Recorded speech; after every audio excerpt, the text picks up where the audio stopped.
आज आपण कैरी वर्षभर कशी टिकवता येईल, म्हणजे वर्षभर त्याचा आस्वाद घेता येईल ते बघतो. कैरीची साठं, आपण ह्याला कैरीची साठं बोलतो.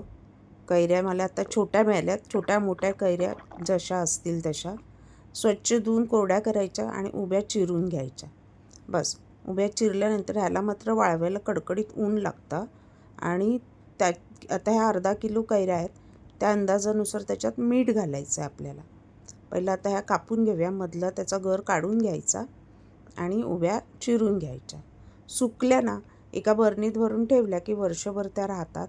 त्याचं आयत्यावेळी लोणचं पण होतं, आयत्यावेळी त्याची कढी होते, आयत्यावेळी त्याचं चटणी होते, किंवा आयत्यावेळी ते ज्या जागी तुम्ही कोकम वापरता त्या जागी हे कैरीचे साठे वापरू शकता. आम्ही त्याला कैरीची सोलं बोलतो. पूर्वी खूप कोकणात मिळायची, आता तेवढी मिळत नाहीत. असतात विकायला बऱ्यापैकी, पण घरच्या घरी जर तुम्हाला बनवता येत असतील तर बनवून ठेवा ना.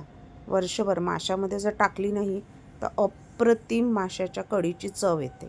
आता मी मीठ घातलं आहे साधारण 3 ते 4 टेबलस्पून आणि चांगलं मीठ त्याला चोळून घेतलं आणि उन्हात टाकल्यानंतर बघा 1-3 ऊन दाखवली, खडखडीत सुकली आहेत. आणि आता ही डब्यात भरून आपल्याला ठेवायची. आंब्याची साठं झाली. आता पल्प कसा साठवायचा. कैऱ्या घेतल्यात, साधारण थोड्याशा अर्ध्या कच्च्या आहेत पण आंबट आहेत बऱ्यापैकी, आणि त्या एक 10 मिनटं उकळत्या पाण्यात त्यांना शिजवून घेतल्या.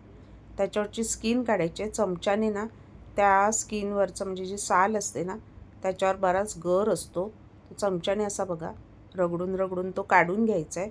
सालं आपल्याला घ्यायची नाही आहेत, सालं फेकून द्यायचे. पल्प आपल्याला घ्यायचा आहे. नंतर बाटेजवळ भरपूर मांस असतं, ते हाताने असं छान असं चोळून काढून घ्यायचं आहे. आणि मग तो पल्प आहे ना तुम्ही मिक्सरला लावून पण मऊ करून स्टोअर करू शकता, किंवा असाच काढून स्टोअर करू शकता. ह्याचं पन्हं होतं, चटणीला वापरू शकता, माशांना वापरू शकता, आयत्यावेळी आंब्याचं रायतं करू शकता. वर्षभर आंब्याचा तुम्हाला आस्वाद घेता येतो अशा पद्धतीने तुम्ही ते स्टोअर केलं तर. आता ह्याच्यामध्ये सोडा घालते मी 1/2 टीस्पून. सोड्याने काय होतं, त्याचा रंग कायम तसाच राहतो, चव कडवट होत नाही. त्याच्यानंतर मीठ घातलं आहे 1 चमचा जाडं मीठ, आणि ते हाताने आता छान चोळून चोळून एकजीव करायचं आहे. आणि प्लास्टिकच्या बरणीमध्ये स्वच्छ धुतलेल्या, पाण्याचा अंश नाही पाहिजे, नाही तर मग ते खराब होतं. पण फ्रीझरमध्ये नॉर्मली ठेवत असाल तर खराब होत नाही, वर्षभर वापरता येतं. किंवा प्लास्टिकच्या एअरटाईट पिशव्या येतात त्याच्यात घालून, किंवा छोट्या छोट्या डब्यांमध्ये भरून तुम्ही फ्रीझरमध्ये ठेवू शकता. जेव्हा गरज असेल तेव्हा काढून, अर्धा तास आधी काढून वरचा पल्प घ्यायचा, म्हणजे तुम्हाला कशासाठी वापरायचा असेल तर, आणि बाकीचा फ्रीझरमध्ये ठेवायचा. बघा त्या पल्पपासूनच मी पन्हे बनवलं आहे. दिव्याज किचन मॅजिकवर ह्याची रेसिपी मी ऑलरेडी टाकली आहे.